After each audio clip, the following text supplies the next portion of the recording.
Bien, lo adelantábamos antes de la pausa con Fero Soriano, todo lo que tiene que ver con la investigación por la desaparición de Facundo Astudillo Castro, este joven que desapareció el 30 de abril y no se sabe absolutamente nada de él hasta ahora. Y la autopsia que comenzó ya en un trabajo que es fundamental, primero para determinar, Fero, si es el cuerpo de, o los restos de Facundo o no, en definitiva, ¿no? Me acaban de decir desde adentro, de donde están haciendo el análisis, que va para largo. Así que, bueno, es obvio, ¿no?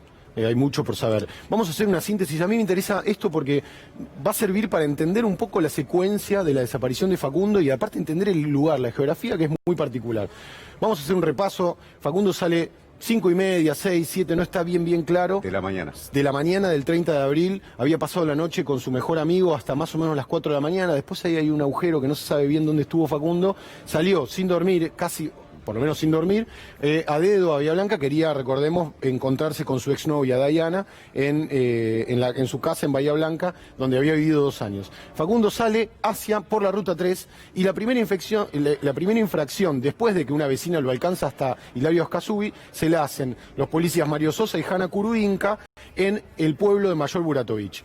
Es una secuencia de pueblitos que están bastante cerca uno del otro, y ahí le labran la primera. Bien. Se supone que, después lo vamos a ver, se supone que espera, Terra, si podemos volver, si no, no importa.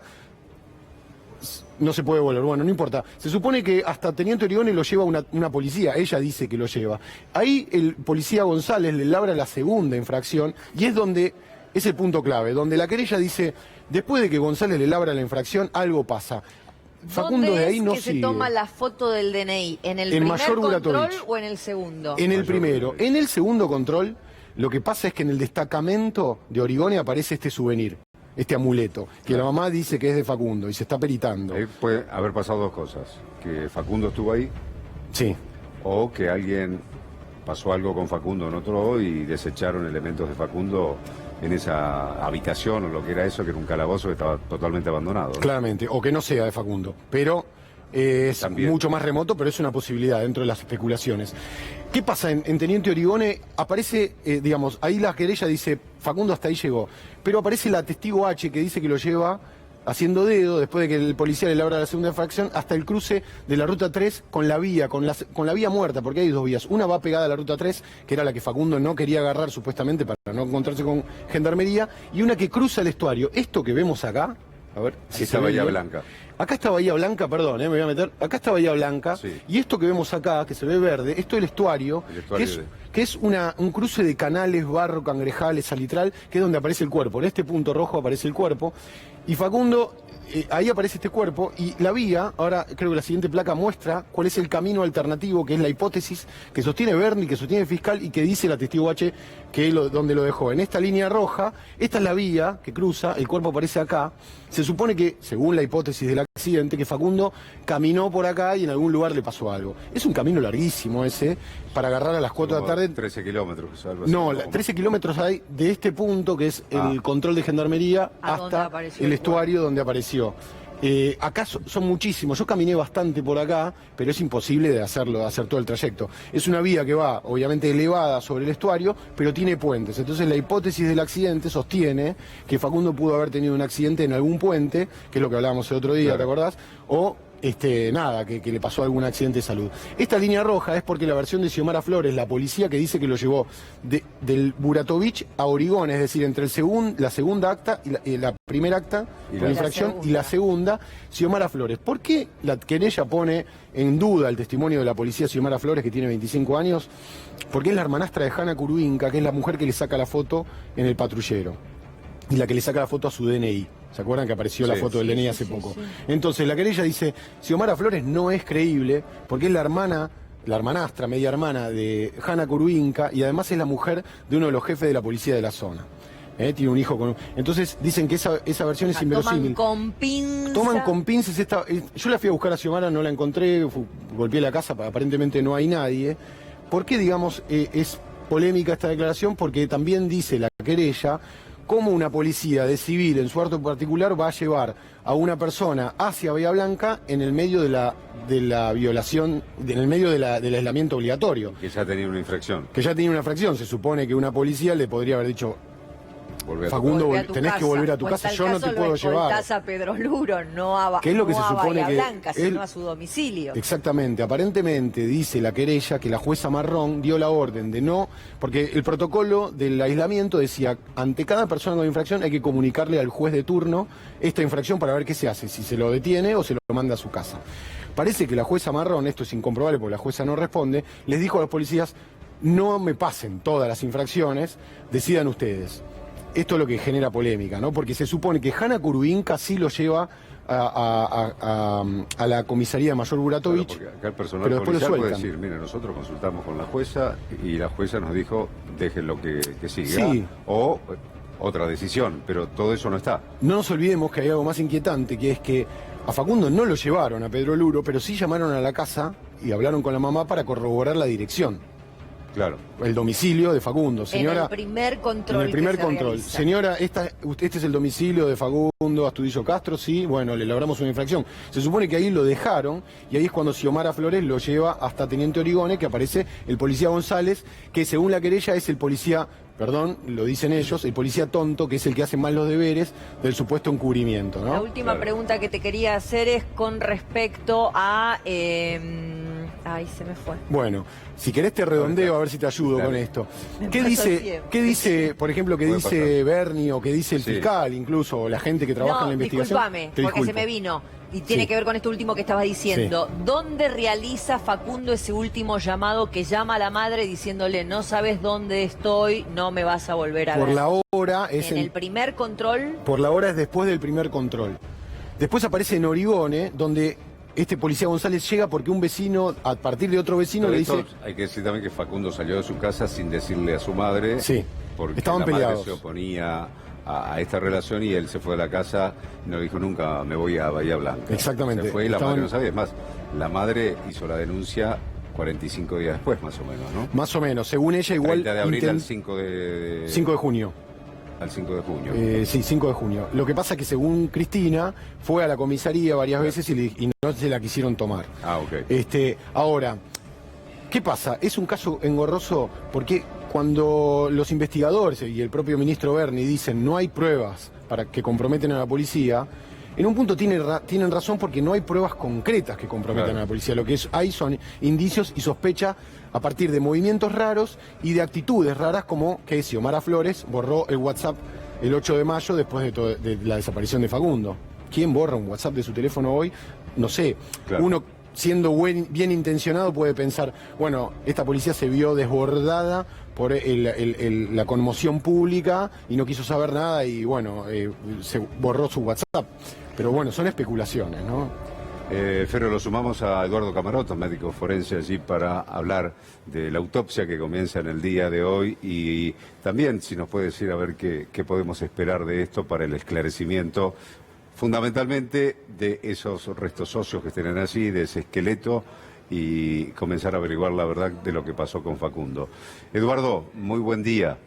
¿Qué tal, Claudio? Muy buenos días a la audiencia y al panel que está contigo. ¿Cómo estás? Bueno, me imagino con la experiencia que vos tenés en este tipo de trabajos, de autopsias, están todos allí frente a los restos. A los restos óseos. Y empezar, ¿qué se comienza a analizar en ese momento? Porque después vienen los análisis de laboratorios, ADN, etcétera, pero en ese momento, con lo que encuentran allí, ¿qué se empieza a ver y averiguar? ¿No?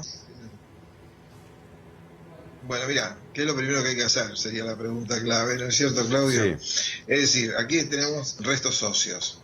Es decir, hay un cuerpo que ya está, digamos, yo no lo he visto, pero por las informaciones que he tenido, hay una cierta esqueletización, hay amputación de los miembros superiores, y bueno, todo esto lleva a una situación en la cual no es un cuerpo que estamos...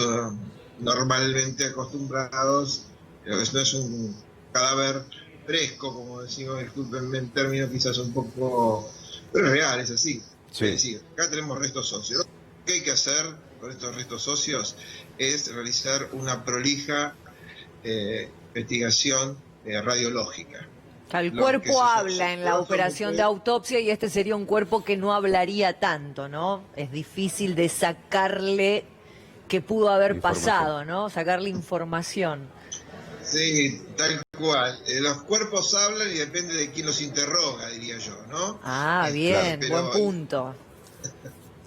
bueno, no quiero ser en esto macabro, pero en realidad vamos a hablar concretamente desde el punto de vista científico, que es lo que a mí por lo menos me toca explicar. Científicamente lo primero que se hace es la filmación y fotografía de todos los actos desde el comienzo del primer segundo de donde comienza la operación de autopsia. Es decir, se filma, se fotografía los restos y después se envía a la sección de radiología, en donde se produce una serie de imágenes radiológicas desde el cráneo hasta los pies. ¿Qué dan esas imágenes radiológicas como resultado? Imágenes, lo que vamos a encontrar son traumas, fundamentalmente. Ajá, golpes. Fracturas, golpes, lo que encontremos. Bien. Entonces, y después determinar qué tipo de fracturas son, si fueron fracturas en vida, si fueron fracturas post-mortem, si fueron fracturas si fue atacado el cuerpo por alimañas o fue atacado también por la misma flora. Uh-huh.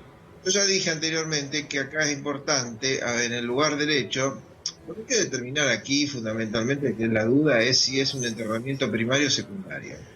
Esto es fundamental. Si fue el lugar del hecho primario o fue secundario. Para ello hay que determinar las diatomeas que se encuentran en el lugar. Yo tengo que tomar muestras del... Creo que se ha congelado allí ya lo recuperamos a Eduardo Camarota. Las diatomeas son las algas, mencionando, ¿no? se realizó, ¿no? Vos lo contabas esta semana, que se levantó en la zona donde se encontró el cuerpo. Se han recogido rastros para justamente llevar adelante el análisis y sumarlo a los resultados de operación de Entiendo autopsia. que de todos modos, cuando él se refiere, por ejemplo, a las diatomeas, que son las algas de la fauna marina de la zona, se refiere a lo que está incorporado ya al cuerpo, que es como pasó con Santiago Maldonado, ¿no? Que de hecho hubo una polémica justamente por ese tema en el caso de Maldonado. Es decir, en este caso supongo que no hay órganos ni vísceras, será las diatomeas que tiene adheridas al cuerpo. Nos quedamos con la intriga de, a mí me hubiera gustado preguntarle al doctor... El tema es, en el caso de Santiago, había un cuerpo. Exactamente. Y se podía analizar, había vísceras. Conservado por el... Acá es el hueso, exacto, el esqueleto y eso, y además, en esta zona, para determinar lo que decía Eduardo Camarota, si era la escena primaria o secundaria. Eso quiere decir si fue arrastrado y llevado hasta ahí, si o murió ahí, y se movió, digamos, por el propio lugar. Eso se complica, digo yo, con las mareas. El agua que sube, el agua que baja y se lleva todo, en definitiva, ¿no? Durante 100 y pico de días, si es que estuvo allí los 100 y pico de días. Exactamente. ¿No? Eso, por eso me hubiera gustado preguntarle, y lo dejo como una pregunta abierta a todos para la próxima, es si... estos huesos pueden mostrar, por ejemplo, si fueron, digamos, erosionados por algún material químico, porque también nos preguntamos si un cuerpo puede quedar esqueletizado en 100 días, ¿no? Y eso dependerá también de las condiciones climáticas del lugar, que son bastante también hostiles. evaluemos que está la hipótesis de que pudo haber sido destruido el cuerpo con el uso de materias químicas, como el... Eso, por eso, ácidos, a eso me refería, porque la... A ver, ahí está, lo tenemos. Hola Eduardo, nuevamente al en contacto. Bien, no tenemos mucho tiempo, pero... no tenemos mucho tiempo, pero la pregunta es, ese esqueleto allí, en ese lugar, para determinar, decías vos, fundamental, si era la escena primaria o secundaria, con la suba de la marea, la baja de la marea, el agua que viene, el agua que va, que se va llevando rastros. ¿Se puede determinar en esas circunstancias o complica muchísimo? Sí, totalmente, totalmente, se puede determinar perfectamente. Más allá, es decir, ahora esto va a llevar muchas horas, Claudio, y al panel les digo claramente que esto va a llevar muchas horas, y después viene la parte más importante, identificación de esos restos, si realmente pertenecen a Facundo o no, a través del ADN, que se estará más o menos, qué sé yo, en 10 días, 2 semanas, más o menos. lo fundamental es realizar una prolija, sistemática y metódica autopsia. Doctor, para entender o para llegar a la respuesta sobre las causas de la muerte, en un cuerpo en estado esquelético es más difícil, solo tiene, imagino, la información de los huesos, o hay algún otro indicio que se pueda tomar. Mira, yo no vi el cuerpo, pero entiendo que si hay una esqueletización, te digo, puede ser una esqueletización total o parcial. Si hay una esqueletización parcial, vas a tener tegumentos adheridos a ciertas articulaciones o a ciertas partes del cuerpo, los órganos internos. Bueno, a ver, abramos, una vez abierta la calota, seguramente va a haber licuefacción del cerebro, con lo cual lo que haya va a haber autólisis microscópica de los elementos digamos, de los órganos. Ahora, si hay algún músculo, algún nervio, algún tendón que puede estar adosado al cuerpo, bueno, eso se tendrá que analizar. Bien. Pero lo más importante es determinar qué es lo que está pegado al cuerpo. ¿Me explico? Todo lo que es el fitoplancton, el zooplancton y el geoplancton fundamentalmente se hace un confronte con las muestras que se han tomado en el lugar y con las muestras que se obtengan ahora en la operación de autopsia. Eso va a dar mucha información. Yo creo que una vez identificado el cuerpo se va a poder ir. Eso es bastante difícil, no es fácil, es bastante complicado, lleva tiempo y lleva mucho debate.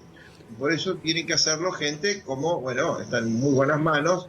Estamos tranquilos en ese caso, y la gente que está realizando es gente que tiene muchísima experiencia, muy proba, con lo cual seguramente van a llegar a una conclusión. A mí no me cabe ninguna duda que se va a llegar a una conclusión. Bien. Eduardo, se nos acabó el tiempo. Muchísimas gracias por toda la información y te estaremos llamando en estos días a Córdoba, avanzando allí la investigación. Bueno, gracias a ustedes, gracias a ustedes. Un abrazo. Un abrazo. Gracias.